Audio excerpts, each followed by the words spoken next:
Amén. Con la fidelidad de Dios y la bondad de su pueblo. Son dos cosas que Dios nos ha dejado. Su Espíritu Santo, una comunidad de fe y la fidelidad de Él siempre. Así que buenas tardes, familia de North Place. Bienvenidos, mi hermano Pastor Oscar y al resto del equipo.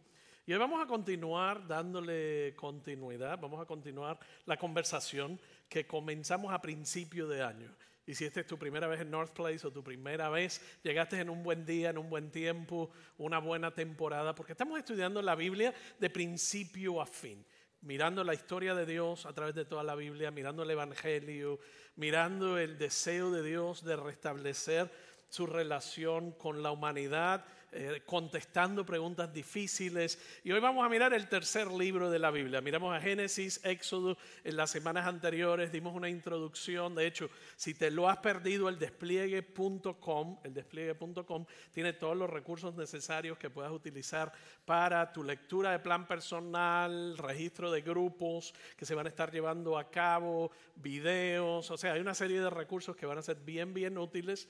Si como cristianos decimos que seguimos a Jesús, a Cristo, queremos mirar lo que Él tuvo que decir y que dice toda la Biblia con relación a mi vida, a tu vida y todas las áreas de cada una de las dimensiones de nuestras vidas.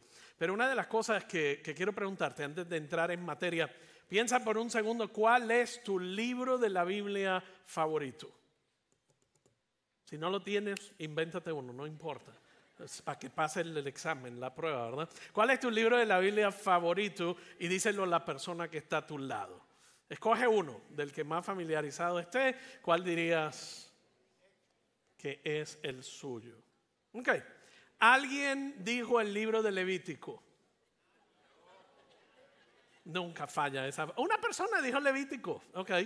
¿Sí o no? No, es mentira. Mintiendo en el templo. Suerte que estamos bajo la gracia. Pero ¿qué estamos diciendo con eso? Cuando piensas en libros favoritos, historias, el Evangelio, el libro de Levítico no es uno que viene a la memoria como uno de los libros favoritos. Es un libro que tiene una serie de ritos, rituales y ceremonias extrañas que podrían parecer aleatorias. O sea, hay una serie de cosas que te dicen que comer grillos y langostas es bueno, es malo, pero comer camarones es bueno.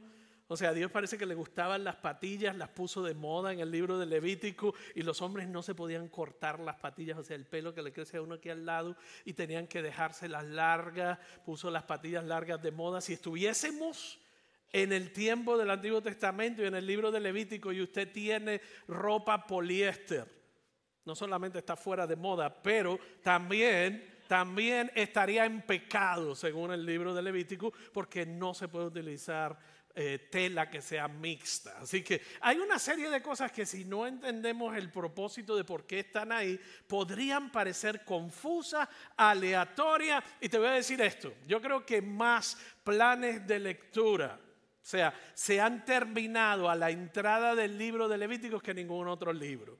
Entonces, si tú estás con nosotros en el plan de lectura personal anual, no te rindas en el libro de Levíticos. Dale, se pone la cosa aún mejor. Y mi deseo hoy es que encontremos más del amor de la historia de Dios, lo que Él quiere comunicarnos a nosotros a través del libro de Levítico. Todo el Levítico tiene su lugar. Todo el Levítico tiene su lugar y está ahí por una razón. Y aunque la mayoría de nosotros no lo entendemos cuando lo miramos por primera vez, Levítico avanza la historia de Dios. ¿Y cuál es la historia de Dios? Lo dijimos hace una semana, tiene que ver con la creación, la caída, la redención y la restauración. Esa es la historia de Dios para la humanidad.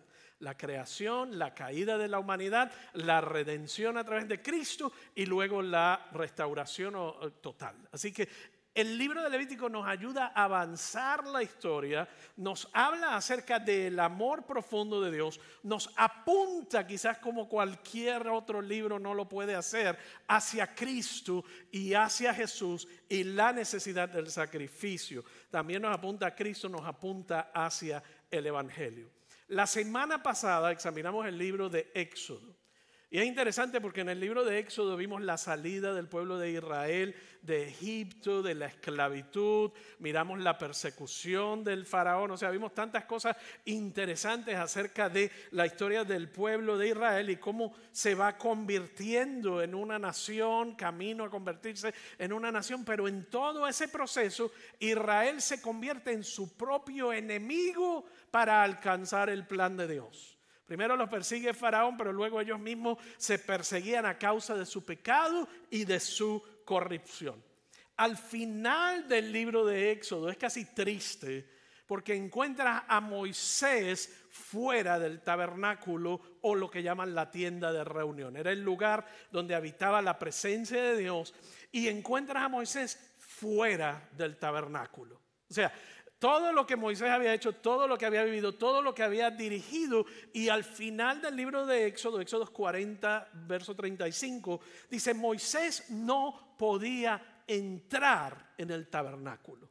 Moisés no podía entrar en el tabernáculo porque la nube se había posado allí. En otras palabras, la presencia de Dios se había posado allí y la gloria del Señor llenaba el tabernáculo. Vemos un problema como punto de partida al final del Éxodo.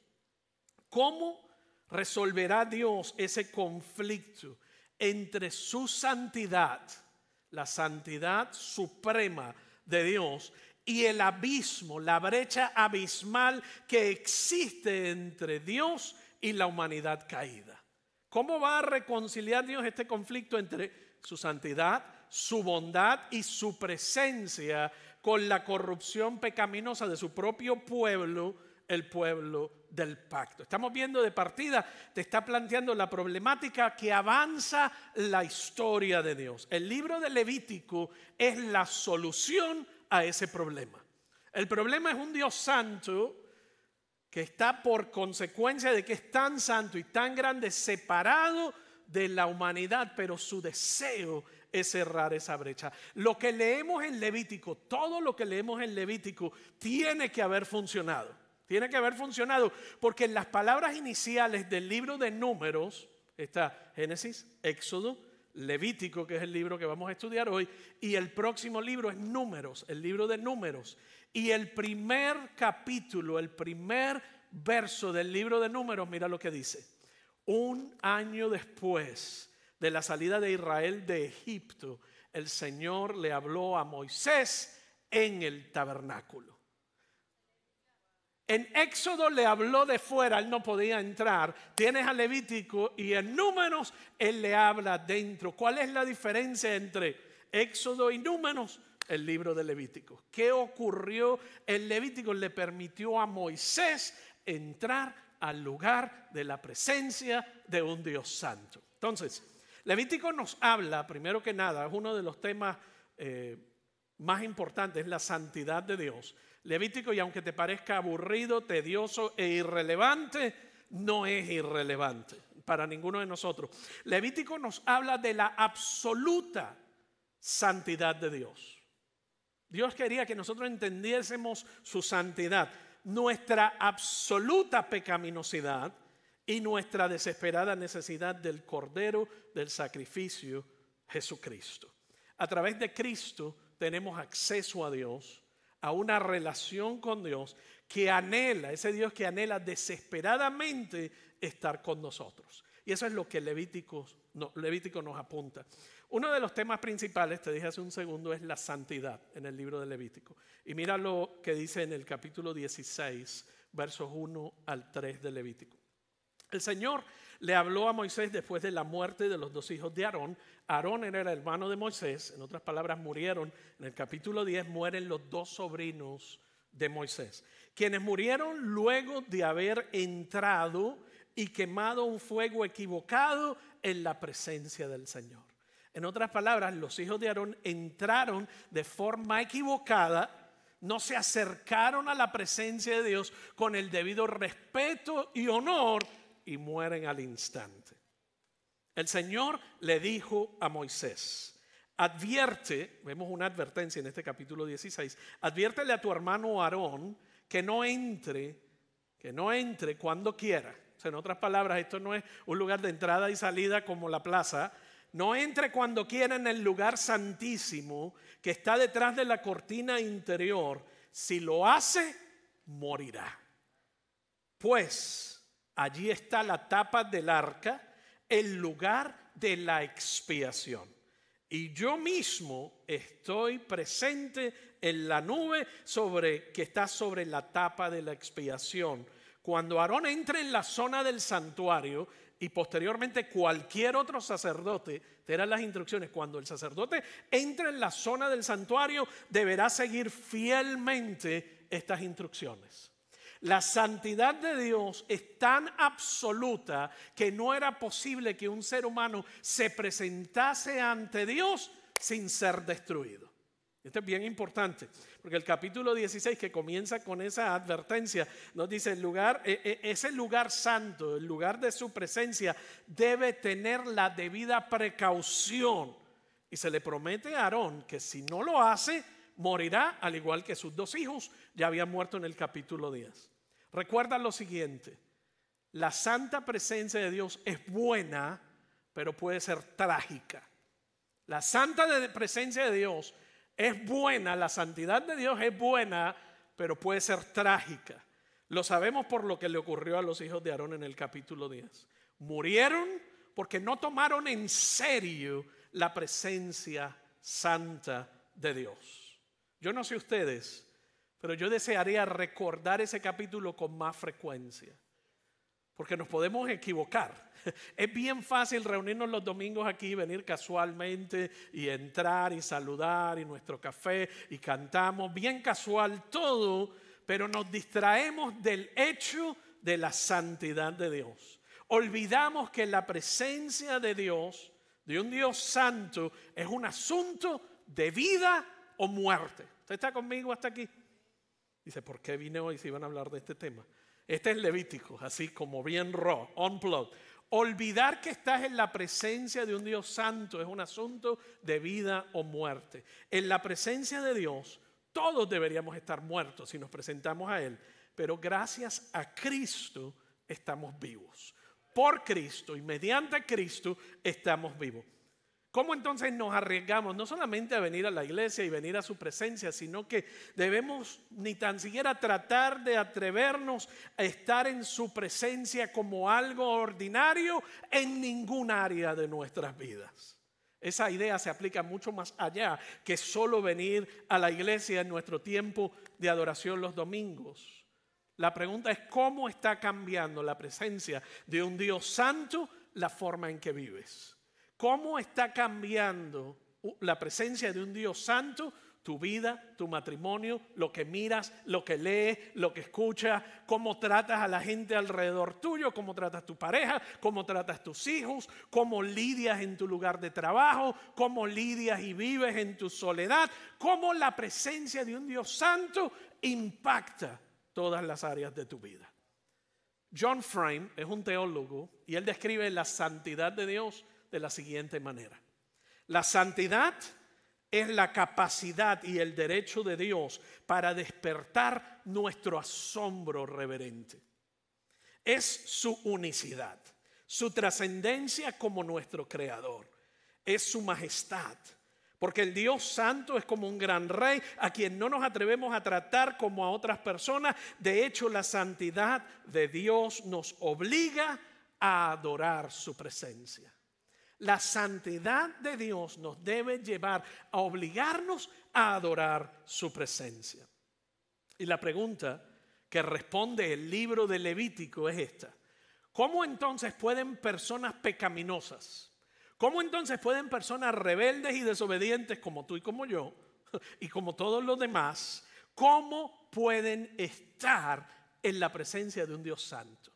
Esa es la pregunta que Levítico responde. Hay una paradoja increíble en la santidad de Dios, una aparente contradicción en cuanto a lo que es la santidad de Dios, que la mayoría de nosotros los cristianos la pasamos por alto porque miramos a Dios como un Dios de amor.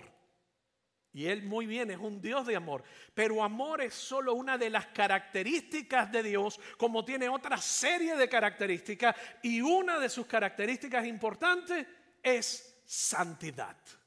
Dios es un Dios santo. Su santidad significa que Dios es puro, que Dios es bueno, que Dios es poderoso, y eso significa que su santidad es un peligro para aquellos que son impuros, malos y débiles. Tú puedes estar pensando, a Dios, espérate un segundo o espérame tantito, como lo quieras decir. Acabas de decir un montón de cosas que yo nunca pienso en ellas normalmente. Dios, como un Dios de amor, sí, pero como un Dios santo, no tanto, ¿verdad? Es una implicación, y la implicación que tiene el hecho de que Dios sea santo para todas las personas, a lo mejor no pensamos en ello. Es algo que, lo otro que dije fue que no somos buenos, que somos desobedientes y rebeldes, y la consecuencia del pecado original marca toda nuestra vida. No solo cometemos errores, sino que lastimamos a personas.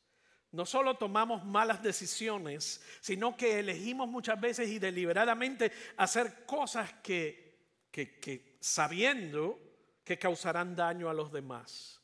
Muchas veces las palabras que decimos a nuestros cónyuges o a nuestros amigos en un momento acalorado, o la forma en que mostramos impaciencia a los ancianos o personas con discapacidad. Hasta la forma en que queremos que los demás nos sirvan en lugar de mirar nosotros a cómo servirles a ellos. Y lo que la Biblia llama a todo esto, lo que la fe cristiana llama a estas cosas, no son errores, no son malas decisiones. La Biblia le llama pecado. Nos llama pecadores. Y sé que esto puede sorprendernos, porque no pensamos en Dios como un Dios santo, como una amenaza para nosotros, ni tampoco nos vemos a nosotros como que somos tan malos. Y si bien es cierto que no es tan malo como Hitler, si te comparas con Hitler, o no eres tan malo como uno de los perversos pecadores que puedas listar, cuando tú contrastas tu maldad contra la santidad de Dios, es como decir lo siguiente: el sol es bueno, y recuerdo la novia de mi hijo, estábamos todos en la casa en familia, y ella siempre tiene frío, ¿verdad? Todos somos rellenitos en la casa y ella es bien delgadita y siempre tiene frío. Y en uno de estos días de la tormenta ella fue a visitar y se paró justo debajo de donde daba el sol. Y decía, ay, aquí me siento bien, ¿verdad? Porque el sol nos da calor cuando hace frío, el sol produce buenas cosechas junto con la lluvia. El sol es algo que a la distancia correcta es bueno. Pero piensa en la santidad de Dios como si usted fuera una hoja de papel y se acerca a Dios lo suficiente. ¿Qué va a pasar con esa hoja de papel? La hace desaparecer. Así es la santidad de Dios. Es tan grande, es tan poderosa, que nosotros no nos podemos presentar ante Él por su perfecta santidad sin que desaparezcamos como una hojita de papel de arroz. Es un poco una ilustración así como que media simple, pero yo lo que quiero es crear la tensión de la santidad de Dios. Porque nosotros damos por ignorado la importancia de la santidad de Dios, no vamos a ver la importancia del sacrificio y de los ritos y de las ceremonias que están presentadas en Levítico. Ahora vamos a ver el libro de Levítico, y hay una ilustración que vamos a poner en pantalla. El libro de Levítico tiene básicamente 3 secciones.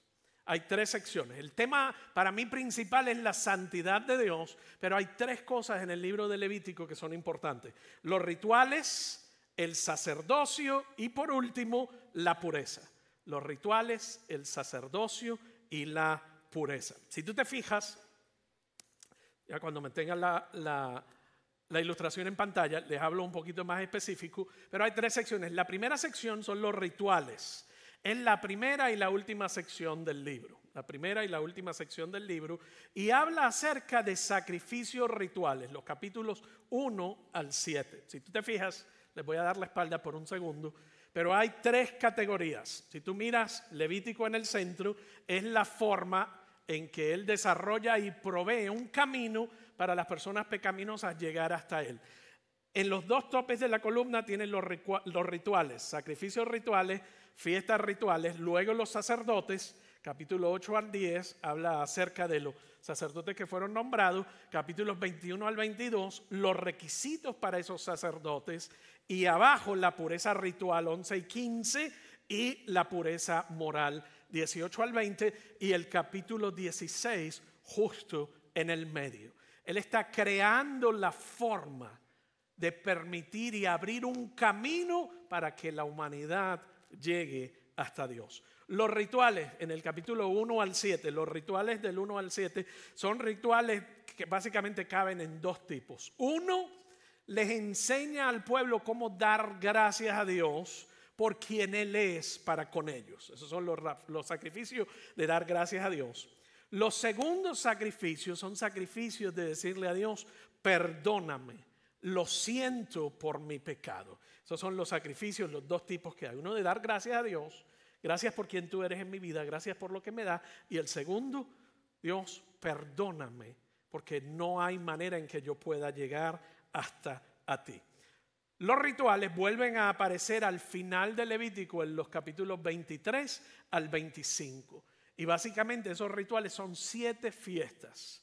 7 fiestas anuales que el pueblo de Israel debe llevar a cabo y debe observar: la fiesta de tabernáculo, la fiesta de la trompeta, la fiesta de la Pascua, la fiesta del pan sin levadura. Y cada una de esas fiestas son fiestas solemnes, sagradas, que los llevaban a conmemorar. En otras palabras, ¿cuál era el objetivo de esas fiestas? Era ayudar a la gente a recordar quién es Dios y quiénes son ellos. Esto es bien importante. Piensa en el contexto de nuestra cultura actual.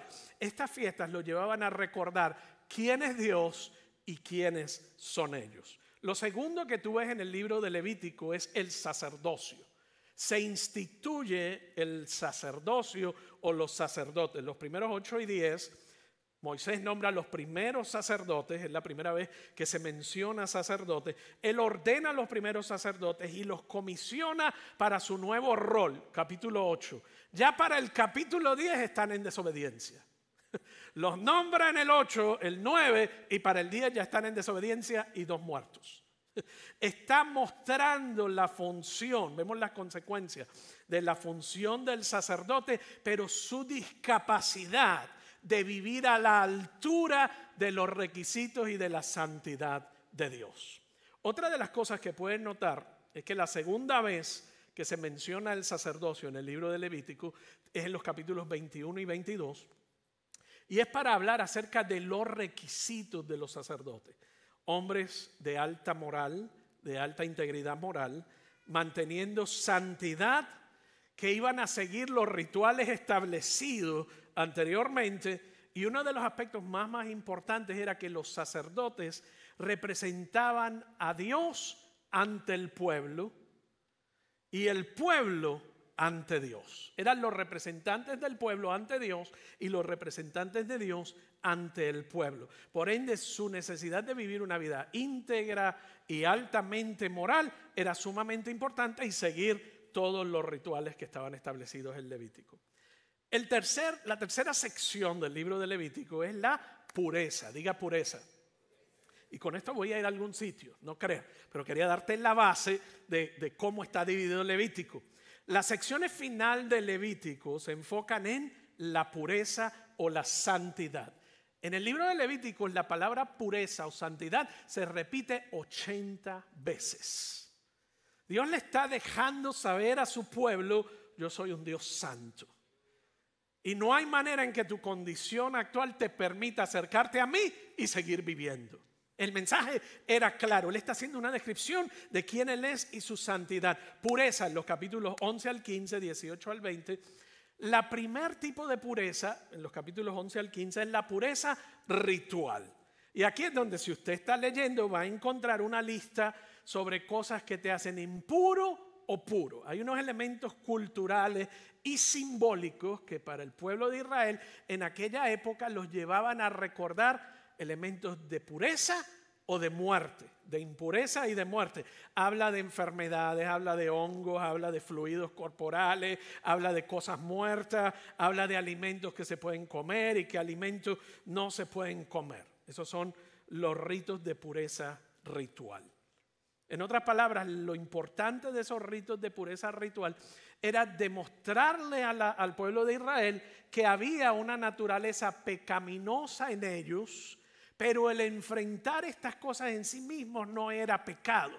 Lo que era dañino era presentarse a Dios en esa condición pecaminosa. ¿Están conmigo hasta aquí? Era parte de la vida diaria tocar un muerto, era parte de la vida diaria y usted iba, esperaba una semana, se limpiaba, se purificaba y ya. Lo que no era correcto era presentarse ante Dios en una condición impura, una condición de impureza. O sea, ser impuro no es ser pecaminoso, de hecho era normal y se esperaba. Lo que sí estaba mal era ir a la presencia de Dios, siendo impuro o inmundo. No era posible. Y que estuvieras vivo para contarlo. Lo segundo que debes saber acerca de estos símbolos culturales para Israel es lo que nos muestran acerca de la santidad de Dios y cómo la santidad de Dios debe afectar cada área de nuestras vidas. La santidad de Dios debía afectar todas las áreas del pueblo de Israel. La segunda sección sobre la pureza es la pureza moral. Diga moral. Esta es la sección que habla sobre cómo debías vivir. Cómo debía vivir el pueblo de Dios en la presencia de Dios. Y aquí habla sobre el cuidado de los pobres. Y esto era radical porque en una época donde la gente, si le caías mal, te conquistaban tu casa, tu pueblo y te tomaban como esclavo y te cogían las mujeres, agarraban los hombres, las mujeres, todo y se los llevaban, ¿verdad? Y esto es lo que el pueblo de Dios, que estaba destinado a ser diferente, Él les enseña: si yo soy tu Dios, yo soy un Dios santo y distinto a todos los demás dioses. Y Él les enseña: ustedes tienen que vivir de acuerdo a mi carácter. Integridad moral, cuidado de los pobres y todo tipo de justicia social está incluida en este aspecto de pureza moral.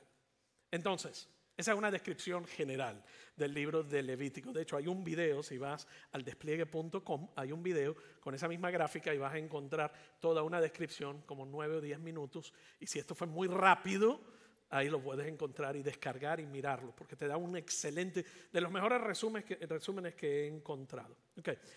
Esta es la descripción general del libro de Levítico: rituales, sacerdocio y pureza. Son las 3 secciones.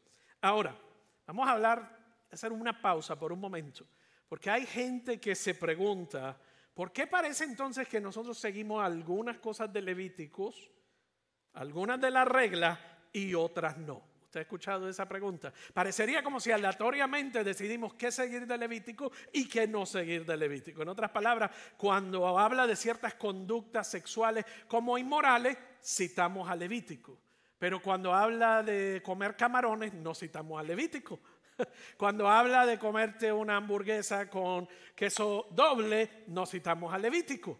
Porque por eso en la traducción judía usted no puede tener lácteo y carne, porque está el Levítico. Pero nosotros nos metemos la hamburguesa, los tacos, y mientras más queso, mejor. ¿Cómo es posible que diga que sí a una cosa y que diga que sí y que no a otra? ¿Será arbitraria la decisión? Yo quiero responder a esa pregunta, pues una pregunta importante y que mucha gente que no ha leído bien la Biblia tiene esa pregunta. Hay 3 tipos de leyes en el libro de Levíticos. Hay 3 tipos de leyes: las leyes ceremoniales, las leyes civiles y las leyes morales. Las leyes ceremoniales, las leyes civiles y las leyes morales. Las leyes ceremoniales son normas dictadas sobre la limpieza, la pureza, sistemas de sacrificio y cosas así. Esas son las leyes ceremoniales. Las leyes ceremoniales del Antiguo Testamento nos llevan y nos ilustran la santidad de Dios. Nos muestran nuestra impureza y lo que Dios hizo al respecto. La palabra santo, la palabra pureza, te dije que se menciona tantas veces o más que en ningún otro libro, y todas esas leyes y sacrificios se cumplieron en la vida y en la muerte de Jesucristo.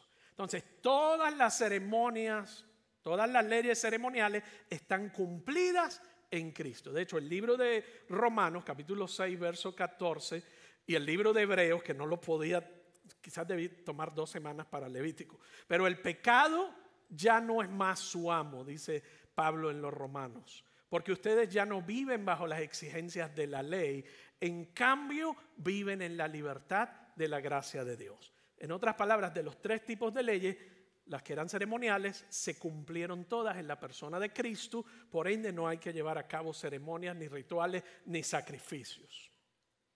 El segundo tipo de ley que hay en Levítico son las leyes civiles, que son las que gobiernan una nación.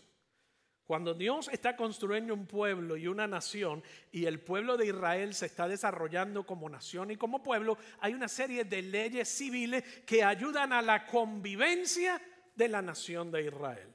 Cuando Jesús viene, muere por nosotros, crea un nuevo Israel, crea su iglesia, ¿verdad? Establece una nueva Israel. Estas leyes civiles ya no son necesarias porque no vivimos en el Estado de Israel. Así que las leyes civiles, nosotros vivimos en las leyes civiles de los Estados Unidos de Norteamérica. Las leyes civiles no hay que seguirlas porque eran para un Estado-nación. Ahora, nos falta una y son las leyes morales. Las leyes morales. Estas leyes morales son los que declaran lo que Dios considera bueno y puro, y habla desde asesinatos y robos hasta ideales para la sexualidad. Las leyes morales reflejan lo que Dios encuentra bueno, refleja lo que Él declara ofensivo, por lo que todavía se aplican a todos nosotros. Entonces, de Levítico, las leyes morales se aplican a nosotros por la razón en la que vivimos y la que les expliqué. Jesús afirmó estas leyes morales en todo su ministerio y nos dijo que fuéramos como Él y amáramos lo que Él ama. Entonces, diciendo que la ética sexual del Levítico sigue siendo relevante, pero la prohibición de comer mariscos no lo es, o de usar poliéster no lo es una decisión arbitraria en lo absoluto, sino que los 3 tipos de leyes nos impulsan a saber cuáles debemos seguir y cuáles no. Y de hecho, así es como el Nuevo Testamento nos enseña a interpretar el libro de Levítico. El Nuevo Testamento nos enseña a cómo interpretar el libro de Levítico. ¿Están conmigo hasta aquí? ¿Cuántos están durmiendo? No muchos. Vamos al capítulo 16 y con esto voy a cerrar. El capítulo 16 de Levítico es la bisagra, es el punto central.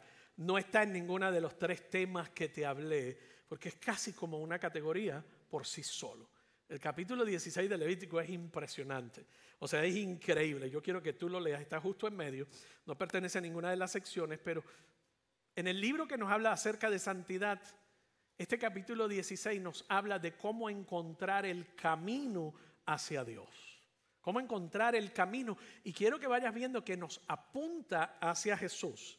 Ya habíamos visto hablar de santidad cuando le cité los 2 sacerdotes que murieron en el capítulo 16 al principio, en los versos 2 y 3. Pero este capítulo en particular habla acerca de una ceremonia que el pueblo judío consideraba la más santa, la más sagrada de todas. Le llamaba el Yom Kippur o el Yoma. El Yoma significa día. Yom Kippur significa el día de la expiación. El día de la expiación. Es el único día, escucha esto bien, era el único día del año que el sacerdote podía entrar en la presencia de Dios. Tú y yo podemos entrar en la presencia de Dios todos los días. El sumo sacerdote era el único que podía entrar donde estaba la presencia de Dios y lo podía hacer una vez al año y no sin antes pasar un proceso riguroso de preparación. Un proceso riguroso de preparación. Vamos a leer, no les voy a leer el capítulo completo. Denle gracias a Dios porque lo tenía aquí para leérselo, pero me convencí de que no. El Señor le dijo a Moisés: advierte a tu hermano Aarón que no entre cuando quiera en el lugar santísimo, le leí hace unos minutos, que está detrás de la cortina interior. Si lo hace, morirá. Pues allí está la tapa del arca, el lugar de la expiación, y yo mismo estoy presente en la nube que está sobre la tapa de la expiación. Cuando Aarón entre en la zona del santuario, el lugar de su presencia, deberá seguir fielmente estas instrucciones. Deberá llevar un becerro para una ofrenda por el pecado y un carnero para una ofrenda quemada. Tiene que vestirse con la túnica de lino y la ropa interior de lino que se usa directamente sobre la piel. Amarrará la faja de lino a su cintura y se pondrá sobre la cabeza el turbante de lino. Estas son vestiduras sagradas, por lo que deberá bañarse con agua antes de ponérselas. Usted ve, y así sigue todo el capítulo. Tenía que hacer esto 3 veces.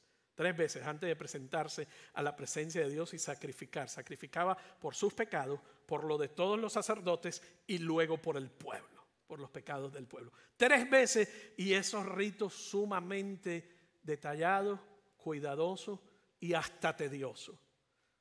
Hay un teólogo que se llama Dillard, Ray Dillard, y mira lo que él dijo, un estudioso del Antiguo Testamento, y mira lo que él dijo.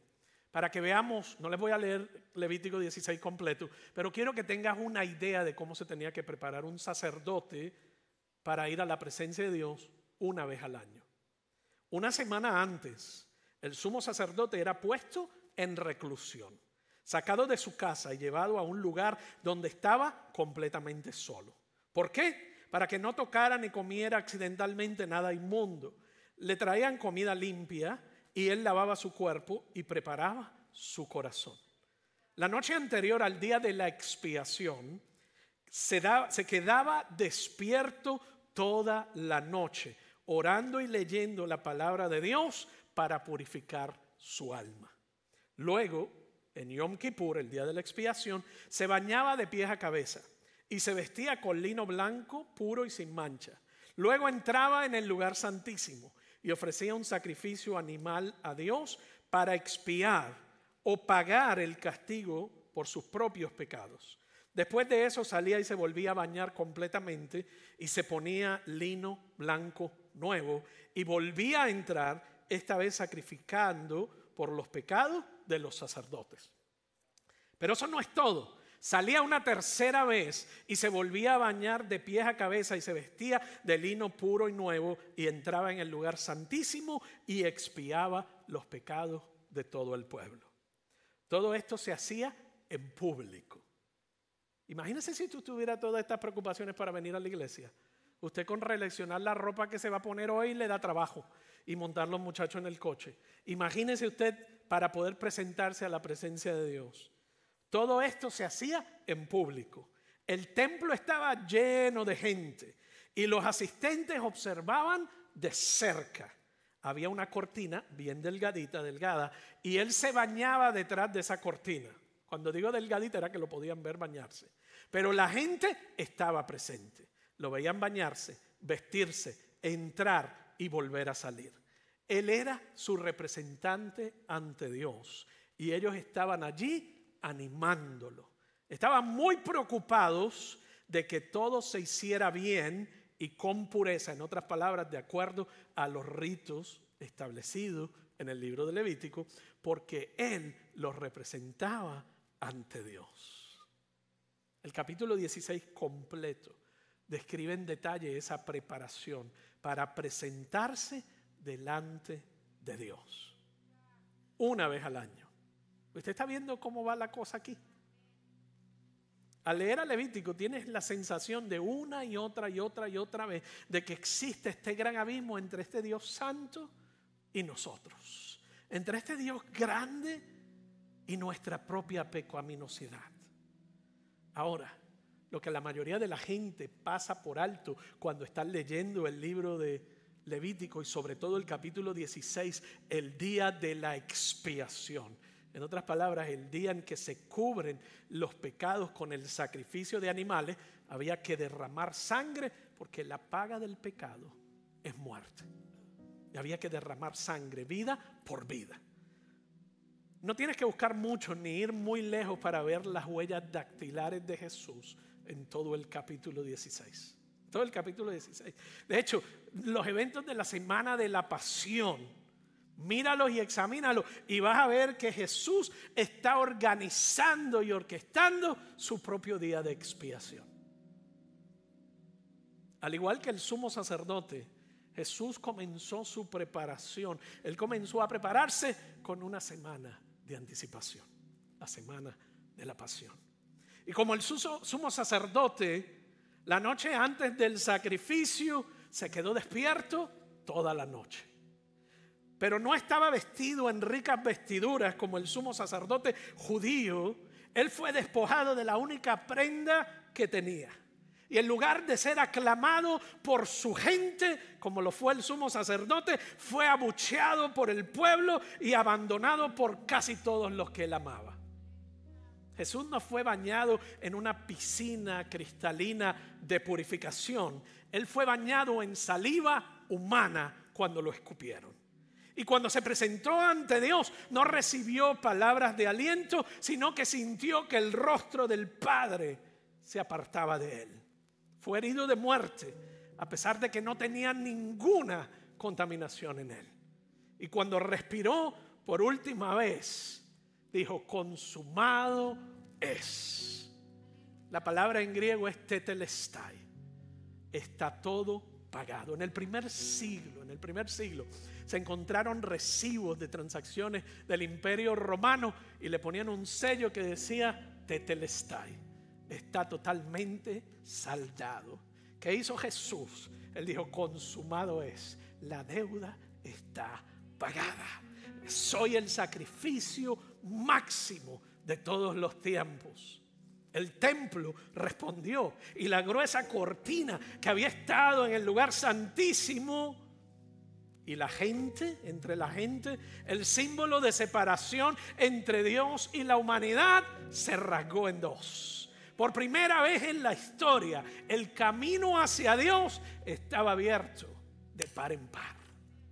El cuerpo de Jesús fue el propiciatorio perfecto, donde su sangre fue rociada y derramada para que podamos encontrar el perdón de nuestros pecados. ¿Sabes qué ocurrió cuando los discípulos vienen por primera vez a encontrar a Jesús en Juan 20:12 en la tumba? Juan dice que había 2 ángeles.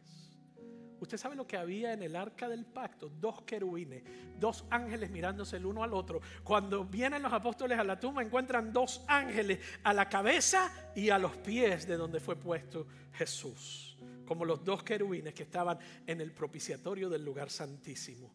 Él recreó el asiento del lugar santísimo. El cuerpo inmolado de Cristo es ahora nuestro propiciatorio. Es ahora el arca del pacto, donde encontramos el perdón de nuestros pecados. Levítico 16 dice que cuando Aarón terminaba la ceremonia de expiación, mira lo que dice el verso 23. Cuando Aarón vuelva a entrar en el tabernáculo, esta era la última vez, se quitará las vestiduras de lino que llevaba cuando entró en el lugar santísimo y dejará las prendas allí. Cuando los apóstoles Pedro y Juan entraron a la tumba, ¿qué encontraron? Su ropa de lino doblada, porque ya él había terminado. El máximo sacrificio había sido completado, porque la expiación había sido terminada. Por eso el autor de Hebreos nos dice en Hebreos 9:11, entonces Cristo ahora ha llegado a ser el sumo sacerdote por sobre todas las cosas buenas que han venido. Él entró en ese tabernáculo superior y más perfecto que está en el cielo, el cual no fue hecho por manos humanas ni forma parte de este mundo creado. Con su propia sangre, no con la sangre de cabras ni becerros, entró en el lugar santísimo una sola vez y para siempre, y aseguró nuestra redención eterna. Si eso no te toca la fibra del corazón, agárrate el pulso porque estás muerto. El libro de Levítico nos apunta directamente a Jesús. Avanza la historia de Dios. Cada símbolo, cada ceremonia, cada ley nos apunta a reconocer la santidad de Dios. Y cuando miramos el libro de Levítico, o sea, la verdadera ceremonia hacia la que Él siempre nos había señalado, la expiación, ya había terminado. Pero cuando nosotros leemos Levítico, el efecto de leer Levítico en ti y en mí no debería ser: Mira cuánto tengo yo que hacer para acercarme a ti, oh Dios. ¿Sabe cuál debe ser el efecto de Levítico en ti y en mí? Oh Dios mío, mira cuánto has hecho para llegar hasta mí. No hay razón para que la culpa, la vergüenza, el pasado, tu pecado, tus errores sigan cargados sobre ti. Porque Jesús, el Cordero Pascual, el máximo sacrificio que Levítico apuntó como simbología, se hizo real en la cruz del Calvario y derramó su sangre por ti. Para que hoy tú y yo podamos accesar el trono de la gracia con valentía, no con miedo, no con distanciamiento, sino que Él completamente cerró la brecha entre un Dios santo, y cuando tú te paras frente a Él, tú no dices: yo no vengo por mi fuerza, yo vengo por el sacrificio que Cristo hizo por mí. Yo me paro aquí porque el velo ahorita es Cristo. Y tú no eres consumado y muerto frente a la presencia de Dios, porque Cristo cubrió y pagó tu pecado. Su santidad debe ser motivo de reverencia para nosotros, motivo de arrepentimiento a nuestro corazón, y decirle: gracias, Dios, por lo que has hecho en mí. Por eso hay una canción en inglés que dice: sublime gracia del Señor, que a un infeliz salvó. Fui ciego, pero ahora veo.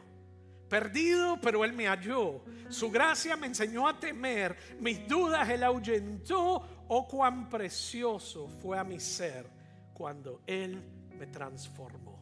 Cuando tú hablas del abismo, yo espero que hoy tú hayas podido comprender un poquito más acerca de la santidad de Dios, cómo eso debe impactar cada área de nuestras vidas. Te invito a ponerte de pie. Voy a orar por ti, mientras invito al equipo de oración a que me acompañe al frente y cantemos este último canto antes de despedirnos. Señor, reflexionamos hoy sobre tu santidad, tu amor que nos alcanza, tu fidelidad, tu gracia. Gracias por haber creado un camino a través de Jesús, a través del cual podemos llegar hasta ti. Gracias por tu amor, gracias porque en tu santidad perfecta, abundante y absoluta, cerraste la brecha, el abismo que había entre tú y nosotros. Gracias porque nos viste al final y tu amor se extendió hacia cada uno de nosotros con perdón y con la sangre poderosa de Cristo que perdona todos nuestros pecados. Te invito a reflexionar en este canto, y si deseas recibir oración, unir tu fe a la fe de otra persona, nuestro equipo de oración está aquí y desea orar contigo.